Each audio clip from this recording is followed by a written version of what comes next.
Hello மக்களே, இன்றைக்கி நம்மளோட டக்கரி டேஸ்ட்டில் என்ன பார்க்க போகிறோன்னா, இது என்னென்னா ஒரு ஸ்வீட் தாங்க.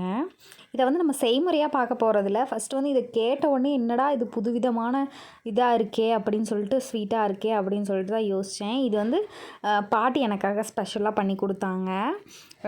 நாங்கள் பாட்டி ஒரு ஒரு 1 வீக் 2 வீக்ஸ் ஒன்ஸ் தான் போய் விசிட் பண்ணுவோம். பாட்டியை பார்க்குறதுக்காக போவோம். அப்போ வந்து பாட்டி திடீர்னு இந்த மாவு செஞ்சு வச்சுருந்தாங்க. இந்த மாவோட பேரே எனக்கு வந்து ரொம்ப டிஃப்ரெண்ட்டாக இருந்ததுங்க.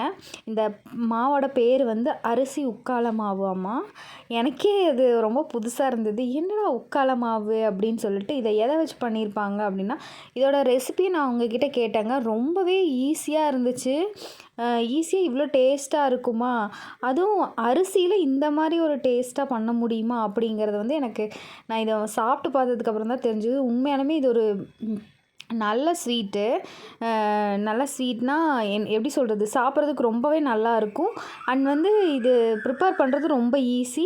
டக்குன்னு நம்ம எதாவது ஸ்வீட் இல்லைனா கூட இதை வந்து செஞ்சு கொடுக்கலாம். உண்மையாலுமே அதுக்கு வர்த்தான ஒரு இது தான், ஸ்வீட் தான் நான் சொல்லுவேன். அதனால தான் உங்கள் கூடயும் ஷேர் பண்ணிக்கலான்னு சொல்லிட்டு இதை பற்றி நான் வந்து பாட்டிக்கிட்ட கேட்டிருந்தப்ப, ரொம்ப 2 இன்க்ரீடியன்ட் தான் இதுக்கு யூஸ் பண்ணியிருக்காங்க. ஒன்று வந்து பச்சரிசி மாவு, அண்ட் வந்து இல்லாட்டி புழுங்கல் அரிசி மாவு போட்டுக்கலாமாம்மா. அண்ட் வந்து இது கூட கரும்பு சர்க்கரை, அப்புறம் கொஞ்சோண்டு துருவின தேங்காய் போட்டிருக்காங்க. அவ்வளோதான். இந்த 3 இன்க்ரீடியன்ட் தான் யூஸ் பண்ணியிருக்காங்க.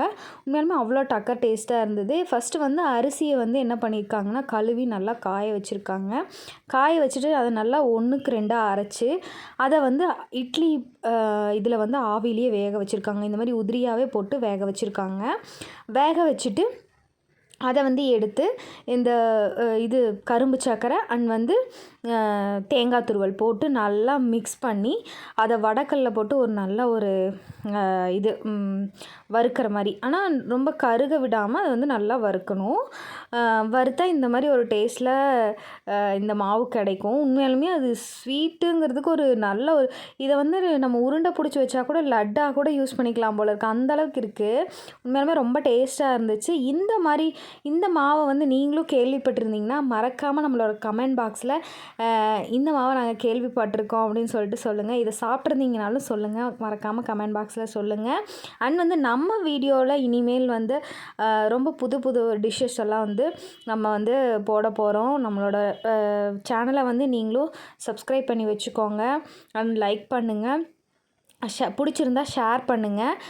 கண்டிப்பாக மறக்காமல் இந்த மாவை பற்றின உங்களோட கருத்தையும் அண்ட் வந்து இந்த மாவை பற்றி நீங்கள் தெரிஞ்சிருந்தீங்கன்னா கண்டிப்பாக எனக்கு மறக்காமல் கமெண்ட் பாக்ஸில் சொல்லுங்கள். அண்ட் வந்து இதனோட செய்முறை வீடியோவை வந்து நான் வர போகிற நெக்ஸ்ட்டு நான் பாட்டியை விசிட் பண்ணும்போது கண்டிப்பாக இதோட ரெசிபியை வந்து அவங்க செய்கிறத கண்டிப்பாக நான் வந்து வீடியோ பண்ணி போடுறேன்.